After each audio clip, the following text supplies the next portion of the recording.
Welcome back to Let the Quran Speak. We've been doing a series on the pillars of Islam, and this week we're on the fifth and final pillar of Islam, and that is pilgrimage. Brother Shabir, maybe you can tell me what is the significance of pilgrimage. I mean, we talk about different connections that we make when we're performing pilgrimage. Maybe you can speak about that. Yeah, well, pilgrimage is obviously one of the five pillars of Islam. It's a requirement for Muslims, if they can afford the journey and if the way is safe, that they should perform the pilgrimage at least once in a lifetime. So once is required. Other than that, some Muslims may do it as an optional act. Mm-hmm. Is there any reason given for performing the pilgrimage within the Quran?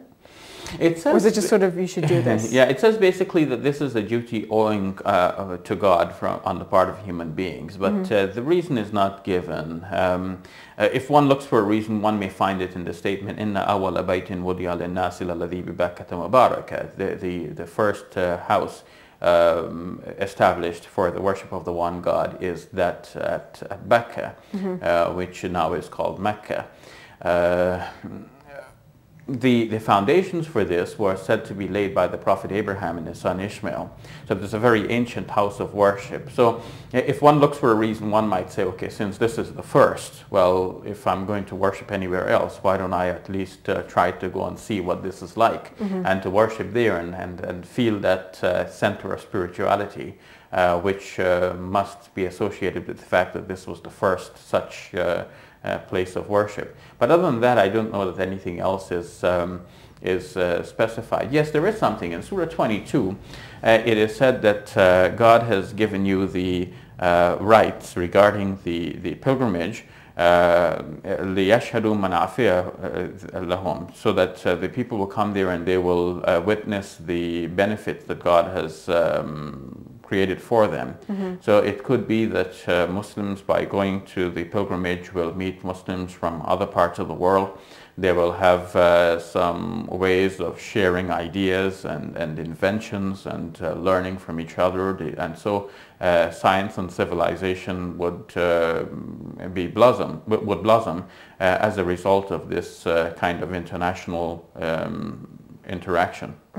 Some have said that when a Muslim performs pilgrimage, they feel a connection not just with the people around them, but also with history, with what has come before. Yeah, definitely. You know, recently I saw the film Journey to Mecca, the story of Ibn Battuta at the Ontario Science Centre, and it was a very moving story. It was a story about Ibn Battuta, who is known to be a world traveler from the early 14th century. And his dream was that he would make the pilgrimage flying on the wings of a bird. And of course, at the time, people did not conceive of air travel. This would come later on, and nowadays we do make the pilgrimage in a way on the wings of the bird. Yeah, but his story is quite interesting, and it makes one reflect and think about the fact that the religion of Islam has certain features which can actually spur the growth of civilization. Just the impetus to go and make the pilgrimage actually requires this kind of journey, and through journeys people think more. You know, nowadays people journey for pleasure. There was a time when people would not journey for pleasure because the ways were quite difficult. Ibn Battuta himself, in order to make the Hajj, had to face robbers on the way. In fact, his money was stolen, he was beaten, he was about to be killed until some brave person came to his rescue. And that person could not save his money. The money had to go, and eventually he was healed and he pursued his way to Hajj. But the point is that the requirement to make the pilgrimage forced Muslims in a way to journey out of their dwellings and out of their familiar surroundings to encounter new lands and to meet new people and to learn new ideas. So what is required of the Hajj? Are there certain rituals? Yes, one proceeds to Mecca, where one circumambulates the Kaaba, the sacred house that was established by Abraham, and then one runs back and forth between the two mountains, Safa and Marwa, which is just neighboring the sacred house, mimicking the action of Ishmael's mother, who went in search for water for her baby. And then one proceeds to a place called Arafah, where it is, there one witnesses a massive gathering of Muslims from all over the world, some 2 million people nowadays, all praying and beseeching God, asking for God's forgiveness on that plain. People are dressed with simple clothing. Men usually wear 2 pieces of unstitched cloths draped around their bodies. And there's a sense of equality, there is a sense of returning to nature, there is a sense of being in close connection with God.